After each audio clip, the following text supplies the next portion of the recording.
So today I'm going to film in my Italian Grand Prix rundown. There's a lot to speak about and it was the most unexpected race ever. So yeah, let's just get straight into it. I'm not going to speak about anything else, I'm just going to get straight into it because there's quite a bit to speak about. There's a lot. So Q1 was, out in Q1 was Latifi, Russell, Giovinazzi, Vettel and Grosjean. So yeah, Vettel was out in Q1, I know.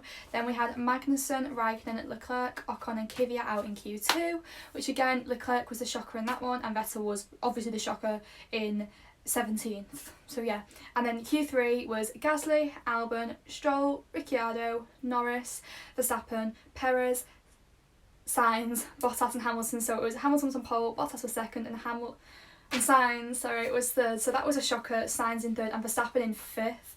That was a shocker. So yeah, I just rushed through qualifying because no one cares about that right now because of the race. So lap 1, Bottas drops right back. He drops to 6th from second. He literally gets swallowed. He gets eaten alive. Verstappen loses a place or two as well.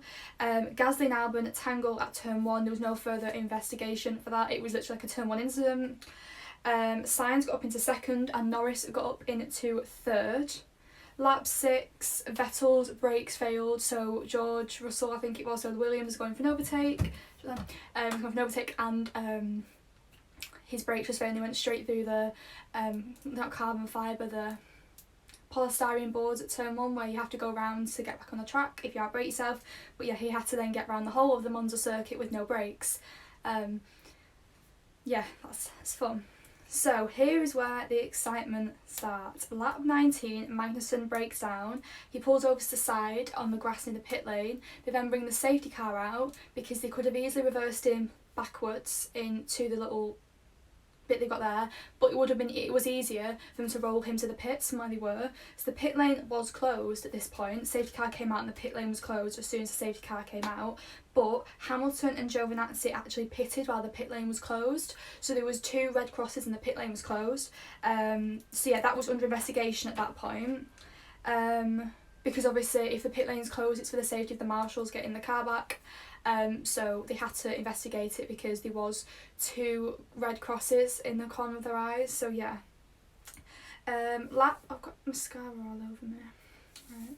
Lap 25, so the safety car went in and obviously it was under investigation about Hamilton Giovinazzi. Lap 25, Leclerc has a massive crash. Like, I can't even remember the name of the corner, it's annoying, but it's the Parabolica, that's it, there we go, Parabolica, I think it's the Parabolica, yeah.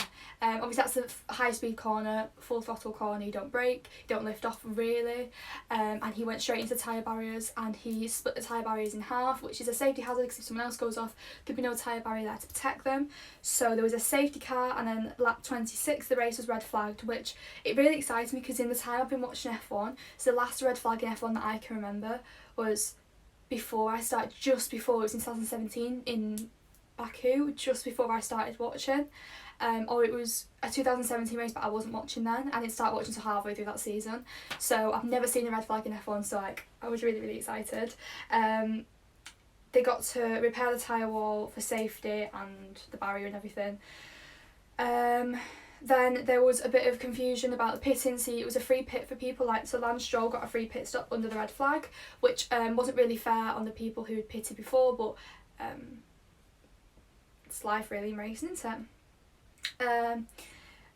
Lap 28 there's a standing start, they did one formation lap, and then lap 28 was a standing start, so it was like part 2 of the race. Hamilton and Giovinazzi got a 10 second stop go penalty, which is one of the worst penalties you can get. It means you have to go into the pit lane. You usually lose around 25 seconds in the pit lane anyway. In Monza it's different for each track. Then you have to go into the pit lane, stop in your pit box for 10 seconds before they can work on your car.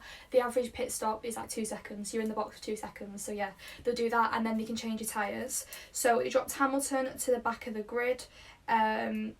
Gasly got up to P2 then, and then lap 29 Hamilton pits with his 10-second stop go penalty. So then Gasly got up to P1 on lap 29. Lap 31 Max was retired with a power unit issue. Hamilton came out in last from the thing that went on, the stop go penalty. He literally picks off the field one by one, and he did show what good of a racer he is. Then on the last lap, Sainz was chasing Gasly. He was so close. One more lap and he'd have got him. But Pierre Gasly kept Carlos Sainz behind, and he won the Italian Grand Prix 2020. And am I even in shot? Yeah, I'm just showing us in shot. He won the Italian Grand Prix. And AlphaTauri won the Italian Grand Prix. Can we just... Yeah, just take a second. I'm still not over it. I'm still not over it at all. Albon did get a 5-second time penalty during the race with Grosjean contact, but I don't actually know when that was. I'll just put it in my notes at the end. So he served that, and that's why he finished so far behind, and because Red Bull do screw him a little bit with his strategy. But you know, Pierre Gasly won the race, and like won it, like didn't just get it like that. He drove for the win. Obviously, without Hamilton's stop go penalty, there's a chance he probably wouldn't have won, but he drove to win it after that. So yeah. Yeah, so I'm just gonna say that again, yeah. The finishing order was Gasly, Sainz and Stroll, so the three on the podium. It was Norris, Bottas, Ricciardo, Hamilton, Ocon, Kvyat and Perez. That was the top 10 point scorers, and then it was Latifi, Grosjean, Raikkonen, Russell, Albon and Giovinazzi, and then did not finish was Verstappen, Leclerc, Magnussen and Vettel. Hamilton got fastest lap. I couldn't tell you who got driver of the day. It was either Gasly or Sainz. I feel like last time they showed the graphic, both of them were on 24%, so it would have been one of them two. So yeah, Albon got a 5-second time penalty. Claire Williams and the Williams family have also left the Williams team this weekend. It was their last race weekend. Her last race weekend as acting deputy team principal, and it was the Williams' last race weekend in Williams. They've been sold to an investment company and they're completely revamping, and Claire chose to leave. I can catch a breath now.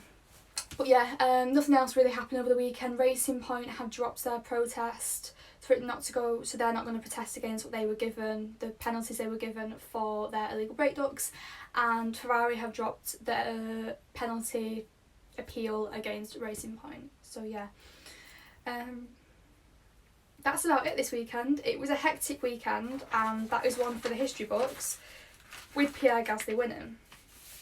Pierre Gasly, I'm sorry. But yeah, I really hope you enjoyed this video. This weekend is Mugello, so obviously stay tuned next Monday or Tuesday for my race rundown of Mugello, because I'm hoping, fingers crossed, Mugello might be a good race. I'm not seeing F1 cars there, these form of F1 cars there ever have put. So I'm looking forward to seeing them race in Mugello. It's a really fun track. And then we have the Turkish Grand Prix obviously been announced. We've got Portimao, we've got the German Grand Prix, we've got loads coming up, so I'm really excited. So yeah, I really hope you enjoyed this video. If you did, please make sure you hit the thumbs up button, and make sure, I don't know what the subscribe button is, but just click it, and hit the notification bell so you'll get notified every time I upload. Leave me a comment, make sure you follow me on TikTok, Twitter and Instagram. Twitter is LilyMorrisF1, TikTok and Instagram is LilyMorris_1. So yeah, thank you for watching. Bye.